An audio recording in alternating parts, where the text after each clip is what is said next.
Everyone wants to retire as fast as possible. Escape the grind. Avoid the struggle. Reach that magical point where effort becomes optional. They call this the dream. I call it the death of human potential.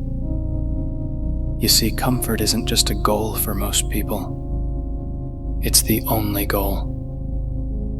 Everything else is just a means to that end. Education, a path to a comfortable job. Relationships, security and emotional ease. Success,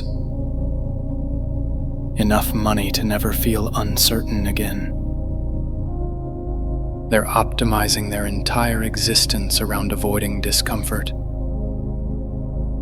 And in doing so, they're systematically destroying every opportunity for growth. I've observed this pattern countless times. People reach a certain level of stability and immediately begin protecting it. They stop taking risks, stop learning new skills, stop pushing their boundaries. They mistake maintenance for achievement. The result? Stagnation, masked as contentment. You see, comfort is a drug. It provides immediate relief from the pain of growth, the anxiety of uncertainty, the discomfort of pushing beyond your current capabilities. But like any drug, it requires increasing doses to maintain the same effect. What starts as reasonable self-care becomes an addiction to ease. What begins as taking care of your basic needs evolves into avoiding anything that might disturb your carefully constructed bubble of predictability. The most dangerous part isn't that comfort feels good. It's that it feels right. It feels responsible. It feels like wisdom. But wisdom understands something comfort cannot. That growth and comfort cannot coexist. Let me explain this with precision. Every skill you possess, every strength you've developed, every capability you're proud of, none of it came from comfort. It came from periods of controlled discomfort, strategic challenge, deliberate practice in areas where you are weak. The human brain is an optimization machine. It seeks efficiency, not excellence. It wants to expend the minimum energy required for survival, not the maximum energy required for growth. Comfort allows the brain to operate in this energy conservation mode indefinitely. When you consistently choose the comfortable option, you're training your brain to avoid challenge. You're creating neural pathways that default to the path of least resistance. Over time, this becomes your standard operating procedure. The result is predictable. Skill atrophy, mental weakness, and an ever-shrinking comfort zone that eventually becomes a prison. I've watched people who were once capable of great things slowly reduce their world to what feels safe and manageable. They justify this as knowing their limits or being realistic about their capabilities. This is self-deception. What they're really doing is choosing comfort over growth, ease over evolution, safety over strength. The irony is profound. In trying to protect themselves from discomfort, they create the greatest discomfort of all, the regret of unrealized potential. The irony is profound. In trying to protect themselves from discomfort, they create the greatest discomfort of all, the regret of unrealized potential. Most people don't understand the mathematics of improvement. They think growth is linear, that you can make steady progress while maintaining your current comfort level. This is a fundamental miscalculation. Growth is exponential, but only when you consistently operate outside your comfort zone. The benefits compound only when you repeatedly choose the difficult path over the easy one. Consider this. Every expert in any field became expert by spending thousands of hours doing things they initially couldn't do well.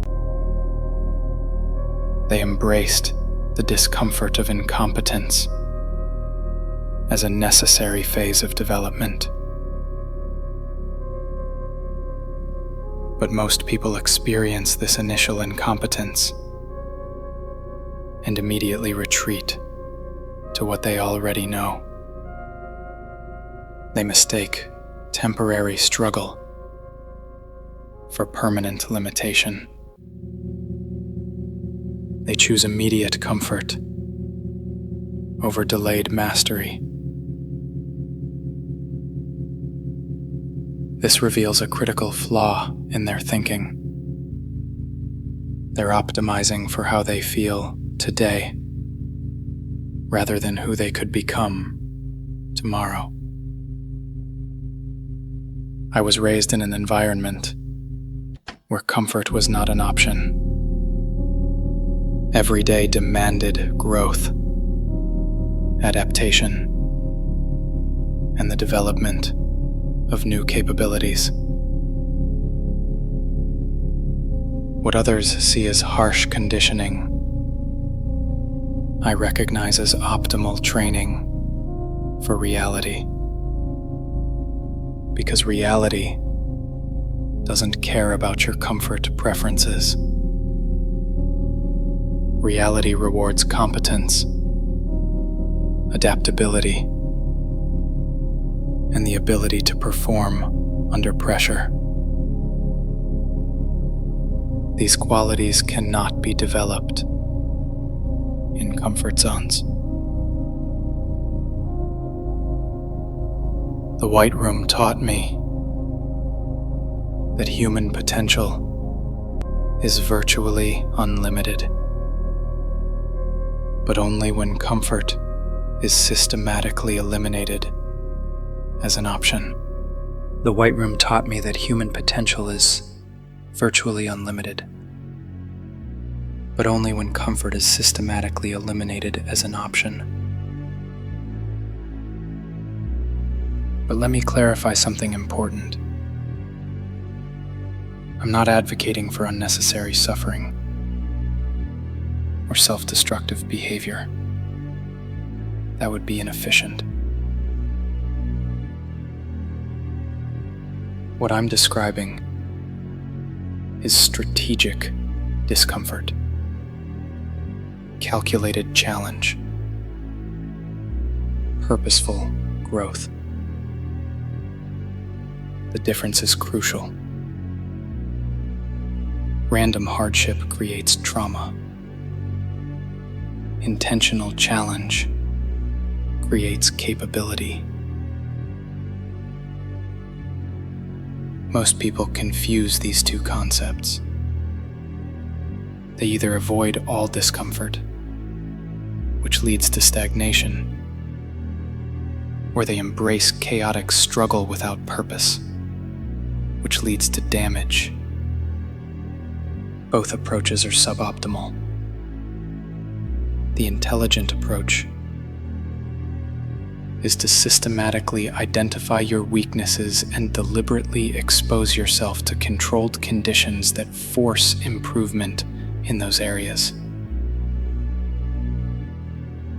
This requires emotional regulation, not emotional chaos. For example, if you struggle with public speaking, you don't throw yourself into a hostile environment unprepared. You gradually increase exposure.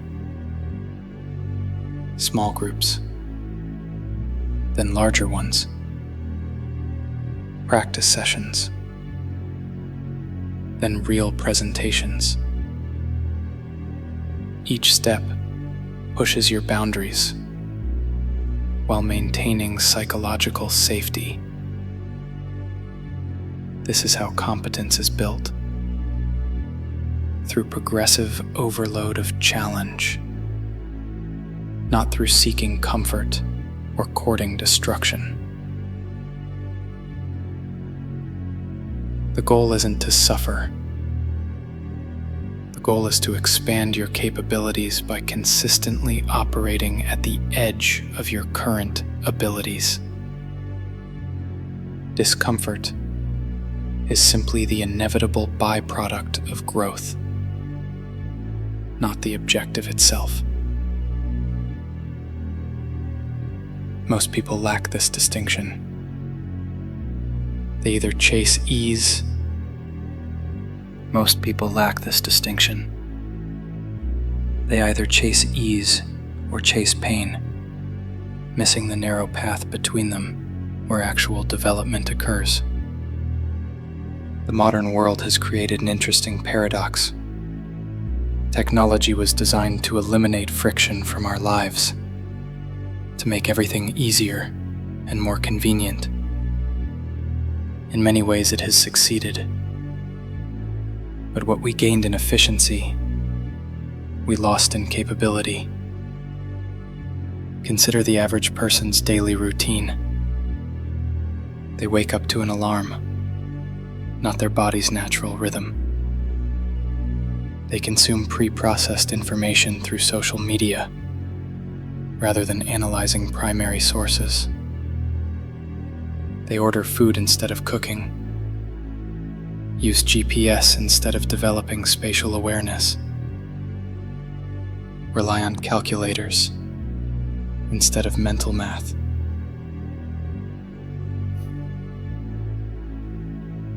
Each convenience seems harmless individually. Collectively, they represent a systematic outsourcing of human capability to external systems. The result is a generation of people who are more connected, yet less capable, more informed, yet less wise, more comfortable, yet less resilient than any previous generation in human history. This isn't nostalgia speaking. This is observable data. Mental health issues, anxiety disorders, and depression rates have increased proportionally with the availability of comfort and convenience. Why? Because humans need challenge to function optimally. We need problems to solve, obstacles to overcome, skills to develop. When these are removed, the human system begins to malfunction.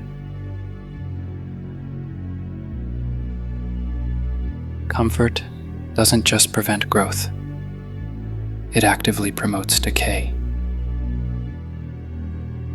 Use it or lose it isn't just a saying, it's a biological law. But here's what makes this particularly dangerous. Comfort creates the illusion of progress. When you're comfortable, when things are going smoothly, when there's no immediate crisis demanding your attention, it feels like success. You mistake the absence of problems for the presence of growth. You confuse stability with strength. You assume that because nothing is going wrong, everything is going right.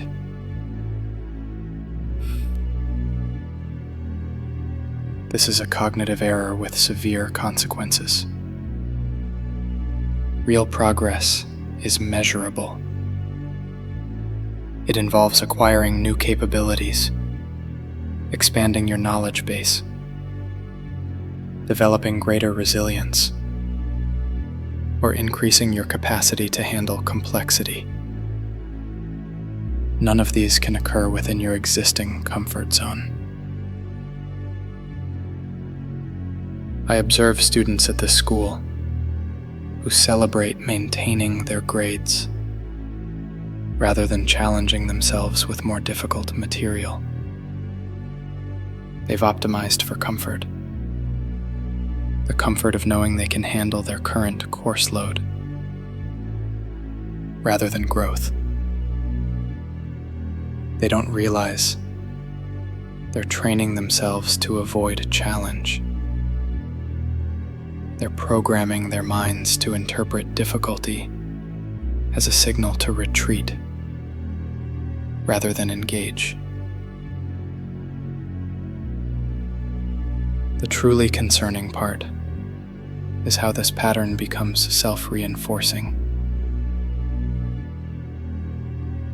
The longer you operate within your comfort zone, the more threatening anything outside it appears. Your tolerance for uncertainty decreases. Your confidence in your ability to adapt diminishes. Eventually, even small changes feel overwhelming. You become fragile, disguised as stable.